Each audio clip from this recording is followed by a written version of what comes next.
আমি একজন প্রবাসী। মাত্র ১৭ বছর বয়সে জীবিকার তাগিদে প্রবাসে পাড়ি জমিয়েছিলাম। তখন থেকেই পরিবারের কথা ভেবে প্রতি মাসে ৭০,০০০ টাকা করে মায়ের অ্যাকাউন্টে পাঠাতাম।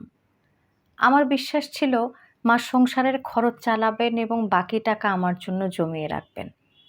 কিন্তু পরে জানতে পারি সংসারের সামান্য কিছু টাকা খরচ করে মা বাকি টাকা দিয়ে আমার ভাই ও বোনের নামে জমি কিনে দিয়েছেন।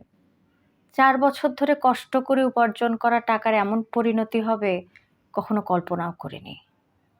একদিন কাউকে কিছু না জানিয়ে ছুটিতে দেশে ফিরে আসি।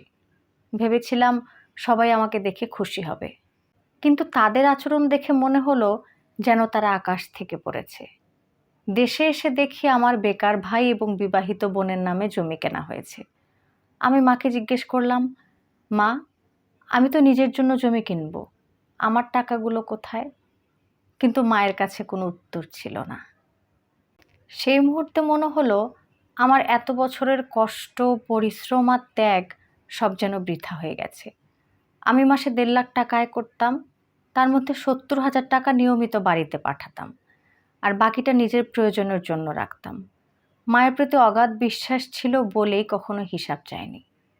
এই ঘটনার পর কাউকে কিছু না বলে চুপচাপ শহরে একটি ফ্ল্যাট ভাড়া নিয়ে থাকতে শুরু করি। আমার ৫ বছরের একটি সম্পর্ক ছিল। আমরা একসঙ্গে পড়াশোনা করেছি, একে অপরকে ভালোবেসেছি। পরে তাকে বিয়ে করি এবং ৩ মাস আমরা সেখানে একসঙ্গে সংসার করি। আমার শ্বশুরবাড়ির মানুষগুলো খুবই ভালো। এরপর বাবা-মা ও পরিবারের সবার সঙ্গে যোগাযোগ বন্ধ করে দেই। তারা সবাই গ্রামে থাকেন, আর আমি আবার সৌদি আরবে ফিরে আসি। বিয়ের ৬ মাস পর স্ত্রীকে আমার কাছে নিয়ে আসি। তারপর থেকে আমরা নিজেদের মতো করে সুখে শান্তিতে জীবন কাটাচ্ছি। প্রতি বছর স্ত্রী আমার কাছে আসে এবং কয়েক মাস আমার সঙ্গে থাকে। তবুও একটা কষ্ট আজও বুকের ভেতর রয়ে গেছে। টাকাটা হারানোর কষ্ট যতটা নয়, তার চেয়েও বেশি কষ্ট বিশ্বাস হারানোর। আমি অভিযোগ করেও কিছু পাবো না, টাকা ফেরতও পাবো না। কিন্তু যে মানুষটাকে সবচেয়ে বেশি বিশ্বাস করতাম, সেই মানুষটির কাছ থেকে এমনটা পাওয়া সত্যি মেনে নেওয়া কঠিন।